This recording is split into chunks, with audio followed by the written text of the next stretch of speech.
고아로 살아온 내가 재벌 상속자가 되다.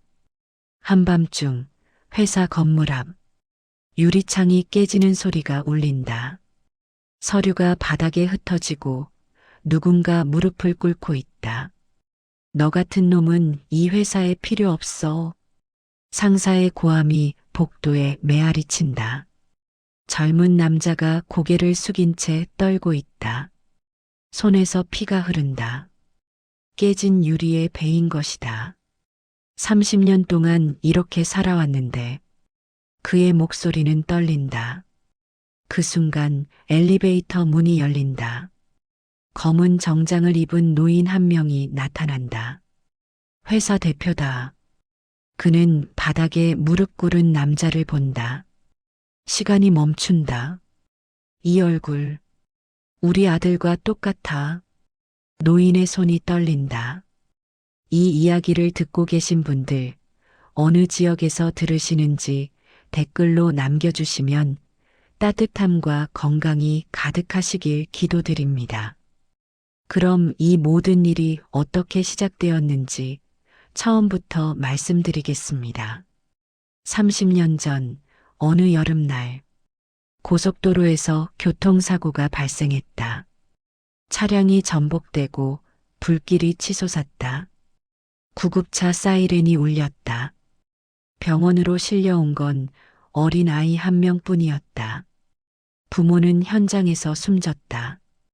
아이는 머리를 다쳐 기억을 잃었다. 이름이 뭐니? 간호사가 물었지만 아이는 대답하지 못했다. 경찰은 신원을 확인하려 했지만 실패했다. 차량은 불에 타 번호판도 확인할 수 없었다. 아이는 고아원으로 보내졌다. 그곳에서 그는 강민준이라는 이름을 받았다. 기억 없는 아이는 고아원에서 자랐다. 다른 아이들과 밥을 먹고 함께 잠들었다. 하지만 늘 외로웠다. 너 부모 얼굴 기억나? 한 아이가 물었다. 아니, 민주는 고개를 저었다. 그럼 너 진짜 외톨이네. 아이들은 웃었다. 민주는 울지 않았다. 울어도 아무도 안아주지 않는다는 걸 알았다. 밤마다 그는 천장을 바라보며 생각했다. 내 부모는 어떤 사람들이었을까? 나를 사랑했을까? 하지만 기억은 돌아오지 않았다. 18이 되자 민주는 고아원을 떠났다. 작은 원룸을 얻고 편의점에서 아르바이트를 시작했다. 밤낮 없이 일했다. 학비를 벌어야 했다. 대학에 입학했지만 학교에 갈 시간은 많지 않았다. 수업이 끝나면 바로 알바를 나갔다. 친구들이 술을 마시고 놀 때 민주는 편의점 계산대에 서 있었다. 너 항상 일만 하네. 한 친구가 말했다. 돈을 벌어야지. 부모님한테 받으면 되잖아. 민주는 대답하지 않았다. 부모님이라는 단어가 낯설었다. 대학을 졸업하고 민주는 취업 준비를 시작했다. 수십 곳에 지원서를 넣었다. 대부분 떨어졌다. 마지막으로 한 중견기업에 지원했다.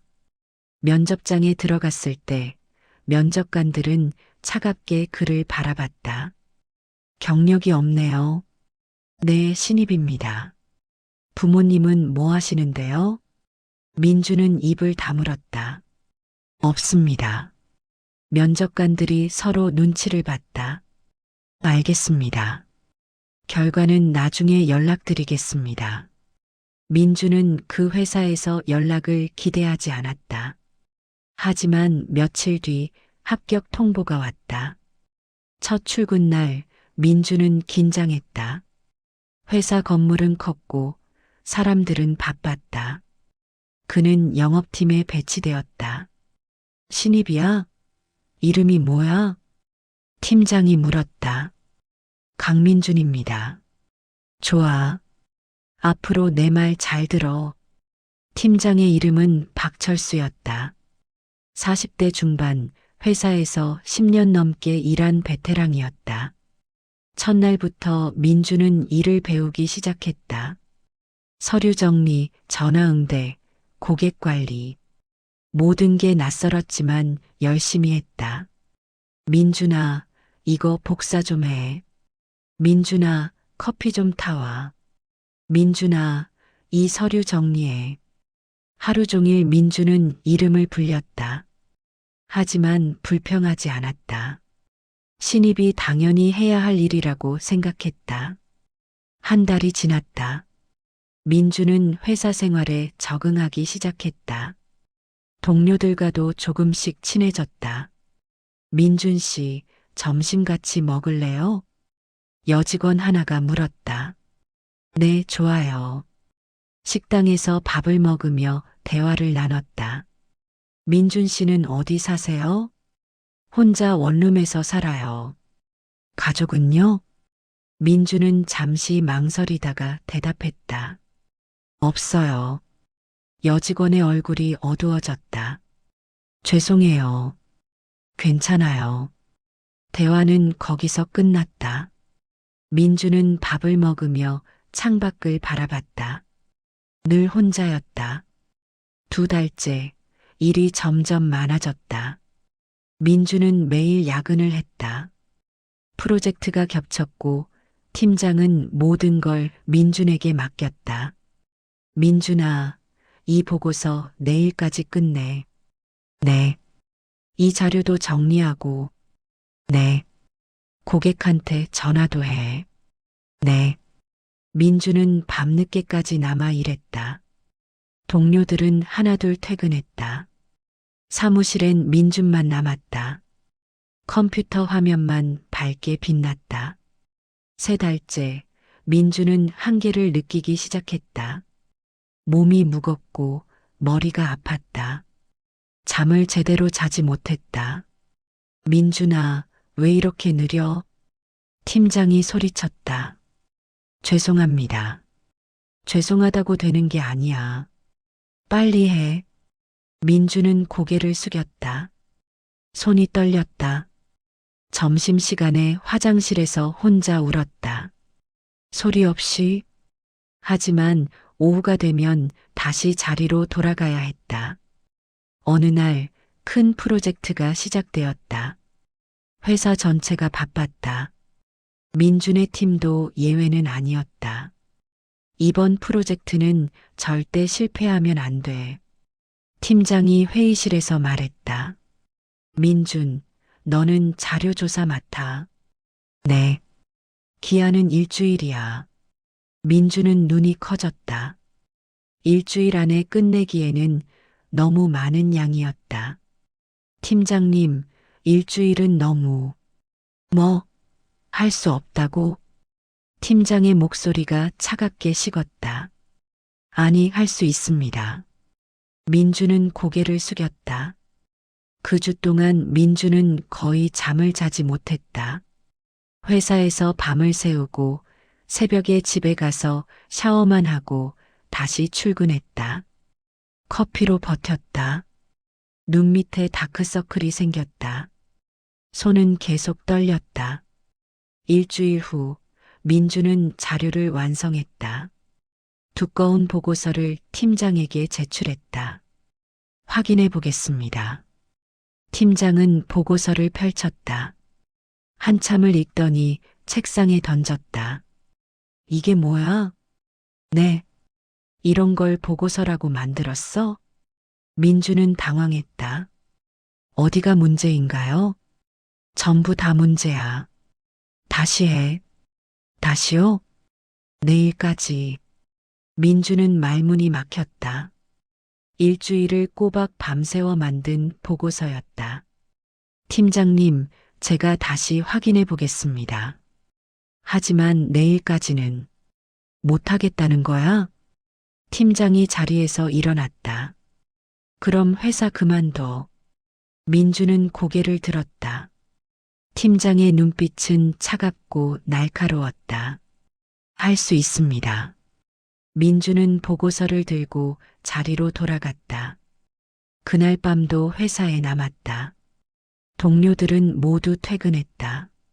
민주는 혼자 책상에 앉아 보고서를 다시 작성했다. 시계는 자정을 넘어 새벽을 가리켰다. 눈이 감겼다.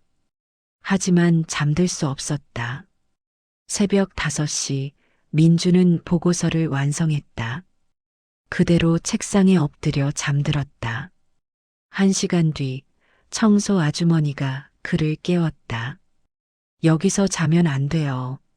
민주는 눈을 떴다. 몸이 뻐근했다.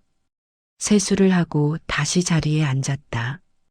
출근 시간이 되자 동료들이 하나둘 들어왔다. 민준 씨, 여기서 밤샜어요? 네. 괜찮아요? 괜찮아요. 하지만 괜찮지 않았다. 머리가 깨질 듯 아팠다. 팀장이 출근했다. 민주는 보고서를 다시 제출했다. 다시 만들었습니다. 팀장은 보고서를 받아 확인했다. 이번에도 한참을 읽더니 민준을 쳐다봤다. 이 정도면 쓸만하네. 민주는 안도의 한숨을 쉬었다. 감사합니다. 고생했어. 이따 회의 때 발표해. 네. 내가 만들었으니까 내가 발표하는 게 맞잖아. 민주는 긴장했다. 발표 준비를 할 시간도 없었다. 오후 2시 회의실. 임원들과 팀원들이 모였다. 민주는 앞에 서서 보고서를 발표하기 시작했다. 떨리는 목소리로 한 장 한 장 넘겼다. 중간에 한 임원이 질문했다. 이 데이터 출처가 뭐죠? 민주는 당황했다. 출처를 확인하지 못했다. 죄송합니다. 확인해 보겠습니다. 확인도 안 하고 발표한 거야? 임원의 목소리가 날카로웠다. 민주는 고개를 숙였다. 죄송합니다.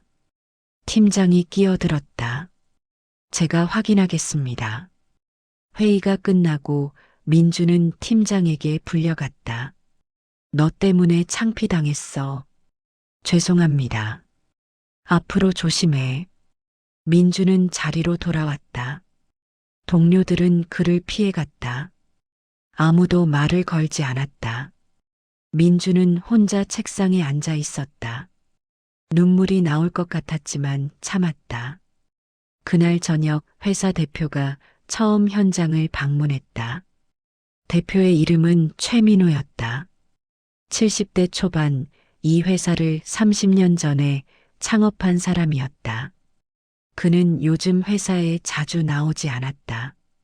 건강이 안 좋아졌기 때문이다.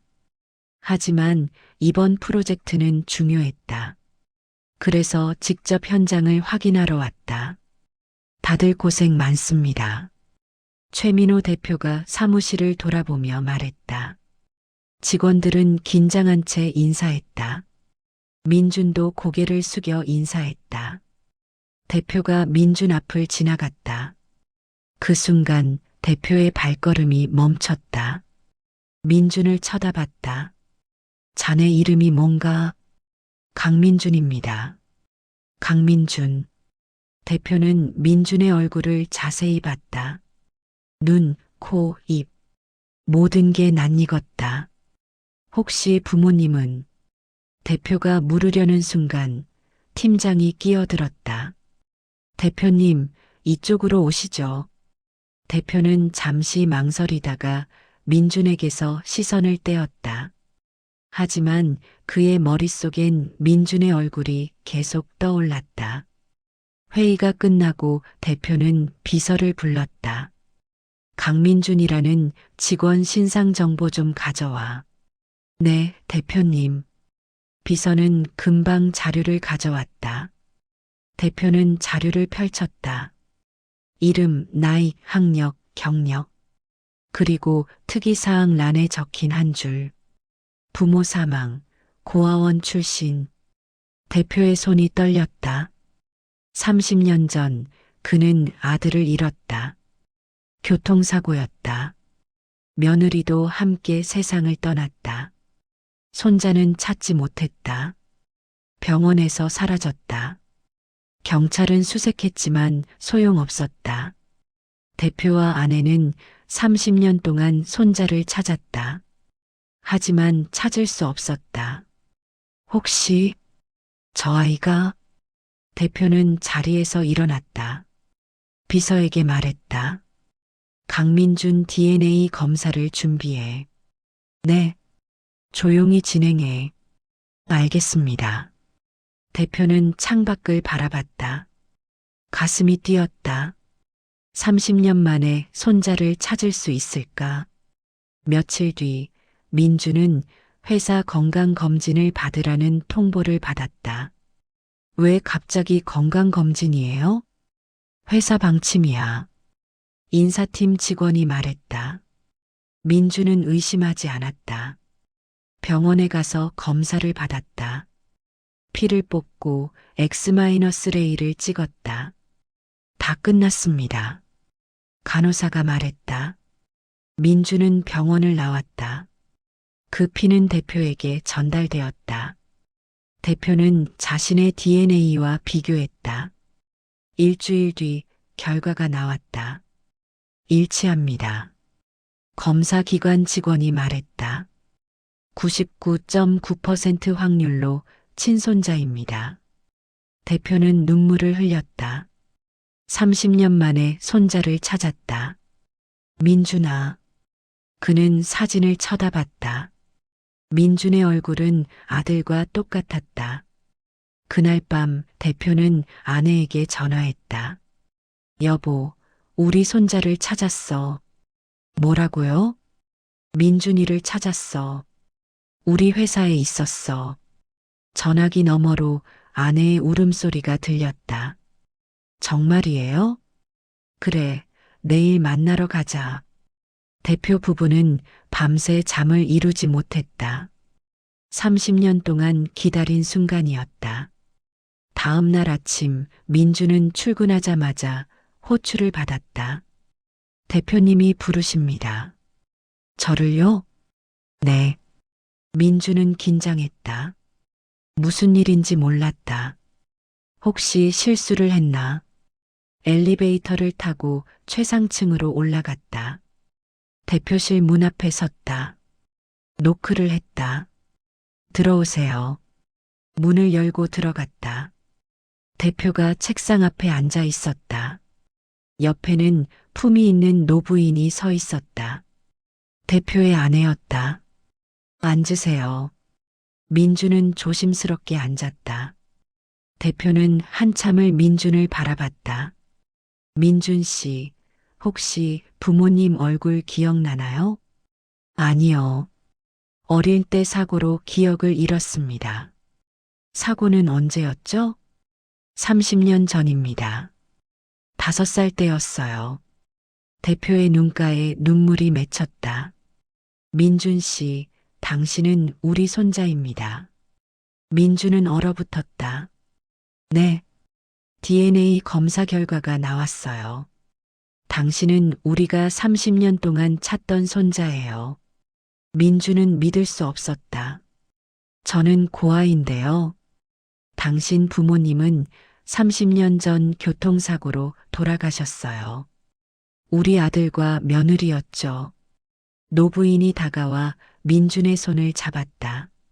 민준아, 우리 손자야. 민준의 눈에서 눈물이 흘렀다. 30년 동안 혼자였던 삶.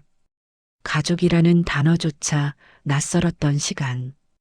이제 그에게 가족이 생겼다. 할아버지, 할머니. 민주는 울음을 터뜨렸다. 대표 부부도 함께 울었다. 세 사람은 한참을 그렇게 있었다.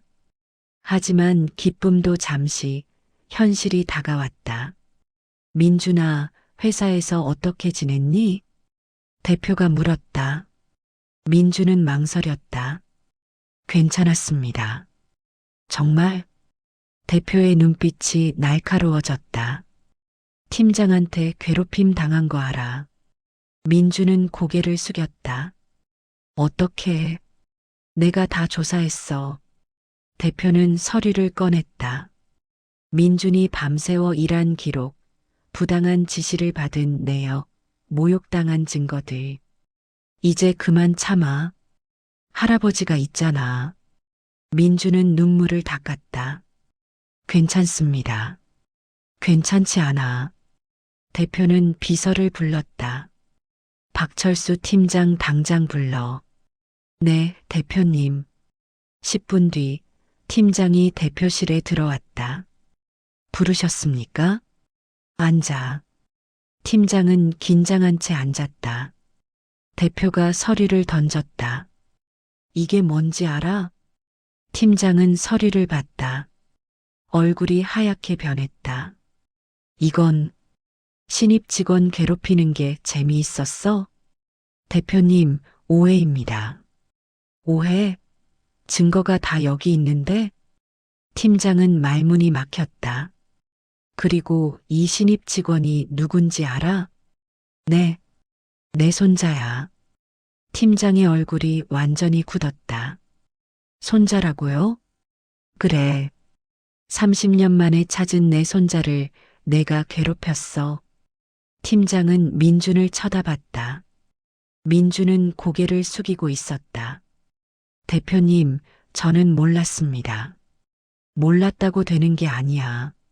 넌 해고야. 대표님, 당장 짐 싸고 나가.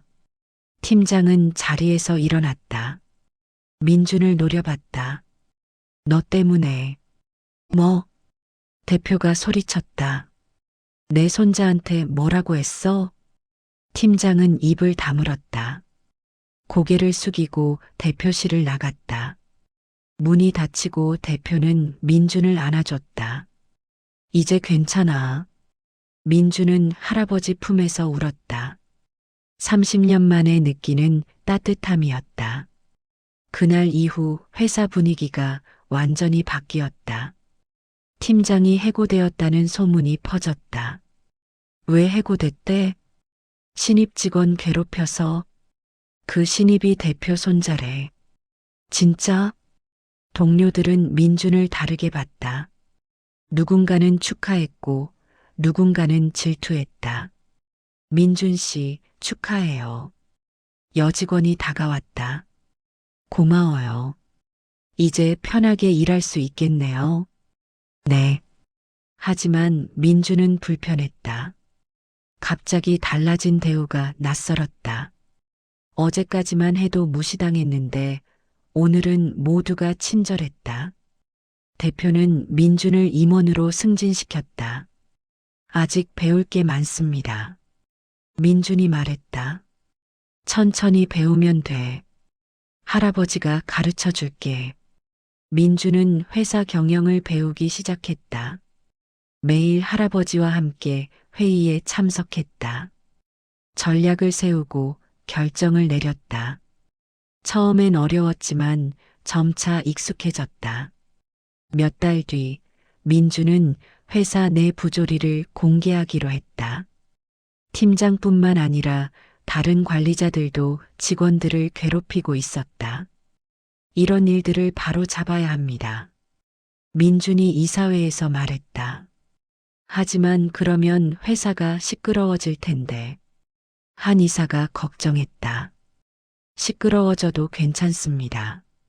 정의가 더 중요합니다. 대표가 민준을 지지했다. 민준 말이 맞아. 이사회는 민준의 제안을 받아들였다. 회사는 내부 감사를 시작했다. 부당한 대우를 받은 직원들이 증언했다. 여러 관리자들이 징계를 받았다. 회사는 변화하기 시작했다. 직원들은 민준을 존경했다. 민준 이사님 덕분에 우리 목소리를 낼 수 있었어요. 고마워요. 앞으로도 잘 부탁드립니다. 민준은 웃었다. 처음으로 회사에서 편안함을 느꼈다. 1년 뒤 대표는 민준에게 회사 경영권 일부를 넘겼다. 이제 내가 이끌어갈 차례야. 아직 부족합니다. 아니야. 넌 충분해. 민준은 회사를 더 나은 곳으로 만들기 위해 노력했다. 직원 복지를 개선하고 불공정한 제도를 바꿨다. 회사 매출도 올랐다. 직원들은 행복했고 고객들은 만족했다. 어느 날 민주는 할아버지와 함께 차를 마셨다. 민준아, 행복하니? 네, 할아버지. 다행이다. 할아버지, 할머니 덕분이에요. 우리가 고마워. 너를 다시 만나게 해줘서. 두 사람은 웃었다.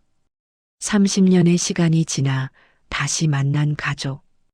그들은 이제 함께였다. 2년 뒤 대표는 민준에게 회사를 완전히 물려줬다. 이제 내 회사야.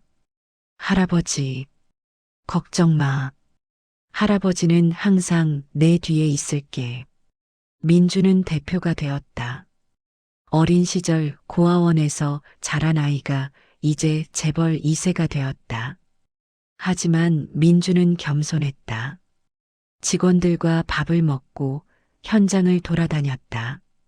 누구보다 열심히 일했다. 회사는 더욱 성장했다. 민주는 과거를 잊지 않았다. 고아원에 기부했고 어려운 직원들을 도왔다. 대표님, 감사합니다. 한 직원이 말했다. 천만에요. 우리 모두 가족이잖아요. 민주는 진심으로 말했다. 어느 날 민주는 과거 팀장을 우연히 만났다. 길거리에서였다. 팀장은 초라한 모습이었다. 민준 씨, 오랜만이네요. 미안합니다. 그때 내가 잘못했어요. 민주는 고개를 끄덕였다. 알아요. 용서해 주시겠어요? 민주는 잠시 생각했다. 용서는 했어요. 하지만 잊지는 않을 거예요. 팀장은 고개를 숙였다. 감사합니다. 두 사람은 헤어졌다. 민주는 뒤돌아보지 않았다. 과거는 과거였다. 그날 저녁 민주는 할아버지, 할머니와 함께 저녁을 먹었다. 민준아, 회사는 어때? 좋아요. 직원들도 잘 따라와 주고요. 다행이다. 할머니가 민준의 손을 잡았다. 우리 손자 정말 자랑스러워. 민준은 눈물이 날 것 같았다. 저도 할아버지, 할머니가 있어서 행복해요. 세 사람은 웃으며 식사를 했다. 창밖으로 해가 지고 있었다. 따뜻한 빛이 식탁을 비췄다. 몇 년 뒤 민주는 결혼했다. 배우자는 회사 동료였다. 민준을 처음부터 좋아했던 여직원이었다. 결혼식에는 할아버지, 할머니, 그리고 회사 직원들이 모두 왔다.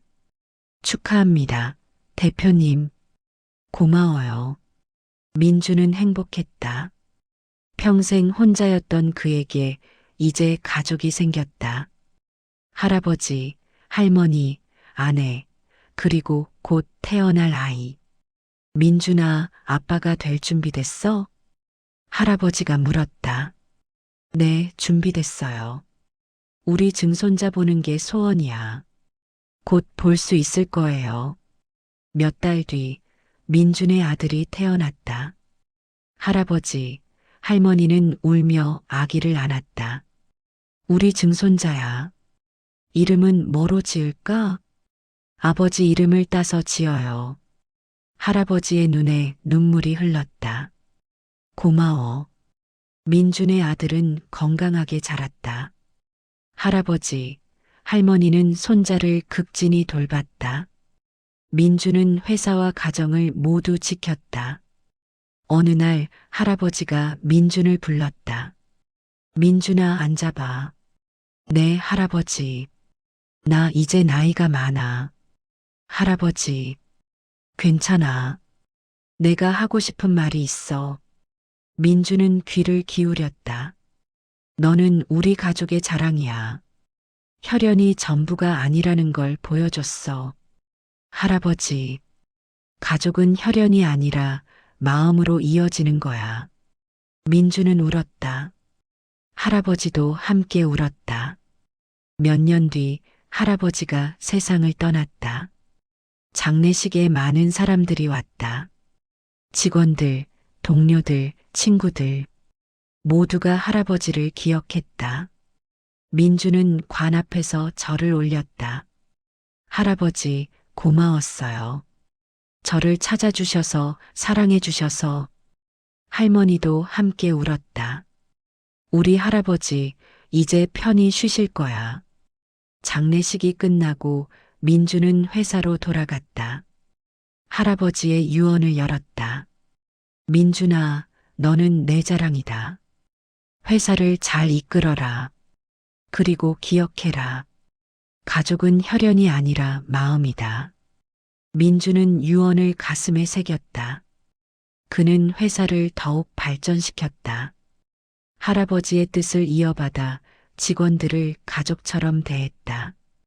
회사는 업계 1위가 되었다. 민주는 할아버지가 자랑스러워할 만한 사람이 되었다. 어느 날 민주는 아들과 함께 공원을 걸었다. 아빠, 할아버지는 어떤 분이셨어? 좋은 분이셨어. 아빠를 찾아주시고 사랑해 주셨지. 나도 할아버지처럼 될래. 민주는 아들을 안아줬다. 넌 이미 훌륭해. 두 사람은 함께 걸었다. 해가 지고 하늘이 붉게 물들었다. 민주는 생각했다. 인생은 선택이다. 혈연이 아니라 마음으로 선택한 가족이 진짜 가족이다. 그는 그것을 평생 지킬 것이다. 할아버지가 그랬던 것처럼 핏줄보다 강한 것은 마음이다. 30년의 시간이 증명했다. 잃어버린 손자는 다시 찾아졌고 가족이 되었다. 그리고 그 가족은 회사를, 그리고 세상을 바꿨다. 진정한 가족은 혈연이 아니라 사랑으로 만들어진다. 민주는 그것을 믿었다. 그리고 그 믿음은 현실이 되었다. 오늘 이야기를 함께 해주신 여러분, 건강과 평안이 늘 함께 하시길 기도드립니다. 지금 이 순간 어느 지역에서 듣고 계신지 댓글로 남겨주시면 저희가 늘 건강과 행복을 기원드리겠습니다. 여러분의 작은 응원이 저희가 다음 감동을 이어가는 따뜻한 힘이 됩니다.